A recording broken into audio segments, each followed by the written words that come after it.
Sarah needs love, but it's within her nature to react disrespectfully. Otherwise, God wouldn't command her. It would be a moot command. Why would he command her to put on respect if she did that naturally? So it's within her nature to love. It's her need is to be loving, but it's within her nature to be disrespectful when she feels her need for love is not met. And furthermore, when she seeks to do the loving thing, but ends up coming across as disrespectful. Talk to me right now. So again, we have this huge misunderstanding among people of goodwill. And apparently I have a need for respect, and God calls her to apparently come across to my heart, not my bad behavior. But here's the deal. It's within my nature apparently to be unloving when I feel disrespected. And this gave birth to what I call the crazy cycle. In 1998, 1999, all this stuff just came to me. Without love, she reacts without respect. Without respect, he reacts without love. Without love, she reacts without respect. Without respect, he reacts without love. Without love, she reacts without respect, without respect. And this baby starts to spin, and it gets crazy, and I call it the crazy cycle. And when the issue on the table could be talking about money, could be talking about sex, could talk in-laws, should we move from Houston to Michigan, should we move from Michigan to Houston, whatever these gray area issues are that are important, they're real issues, but at this point you see the spirit of your spouse deflate, you've entered the crazy cycle, and in most cases, she's feeling unloved, he's feeling disrespected. Now we've asked 7,000 people this question. When you're in a conflict with your spouse, do you feel unloved or disrespected at that moment? We've done this again and again and again. The reliability of this question is in. 83% of the men say they feel disrespected. 72% of the women say they feel unloved.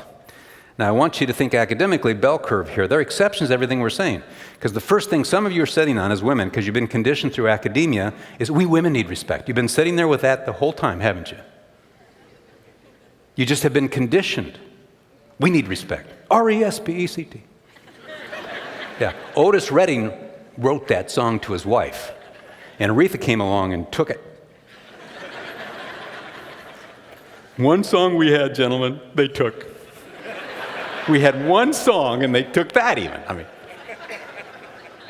Here's the deal. Yes, women need R-E-S-P-E-C-T, and I talk a great deal about it. Peter says in 1 Corinthians 7, honor your wives. In the 6th chapter, C-O-U-P-L-E, the E of couple is esteem, honor, respect. Women need it. And here's the deal. If you keep showing disrespect to your wife who needs respect, she'll eventually say, how can you say you love me and be so disrespectful toward me? She'll land on love. You keep showing your husband disrespect, you'll say, everybody respects me and you. I'm sick and tired of this disrespect. Why doesn't he land on love? Because he knows you love him. Unless you've said, I don't love you. That is an exception. Don't say you're an exception. Something is horribly wrong in your marriage. For you as a woman to say, I don't love, then he's wounded you, or you're in love with your high school sweetheart and you've been texting them the whole time we're here this morning. So let's be honest about the dynamics. My mother was wounded. My dad attempted to strangle my mother, and my dad wounded my mother. She just shut down and separated for 5 years. We later came to Christ my freshman year at Wheaton. I'd come to Christ at 16 in military school, which I was sent to for 5 years because of family issues. But what I saw then is this crazy cycle, and we get on that, and there is this moment where we've all got to come to a place where we ask ourselves, is my wife really trying to diss me?